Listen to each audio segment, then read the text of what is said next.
يعني اذا كنت حضرتك عزيزي المشاهد اندهشت من اللي فات، فاسمح لي اقول لك انك استعجلت شويه، لاني اوعدك انك هتندهش.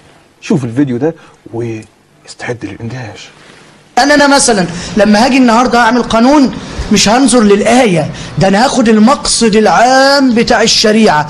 هتلاقي والله هي في شريعة نزلت إلا لخدمة الإنسان. هل جاء الإنسان ليخدم الشريعة أم جاءت الشريعة لتخدم الإنسان؟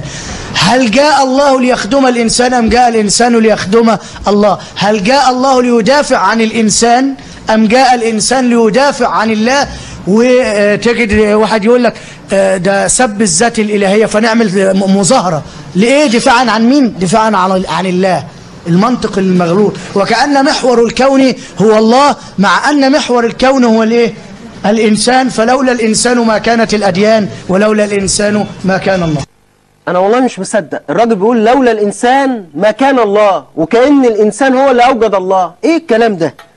وكأن ربنا سبحانه وتعالى جاء ليخدم الإنسان. الكلام ده أنا مش عارف الكلام ده جابه منين، ولا طلع بيه إزاي، ولا إزاي أصلا يقوله الناس دي. بيقول كده لفظا، بيقول الله جاء ليخدم الإنسان ولولا الإنسان ما كان الله. عايزكم كده يا جماعة تتخيل في يوم من الأيام عزيزيني الأبهات، وإن شاء الله ربنا سبحانه وتعالى ينعم علينا جميعا بالذرية الصالحة، ابنك جاي واقف قدامك يقول لك بابا اسمح لي أقول لك إن لولايا ما كانش زمانك أنت موجود.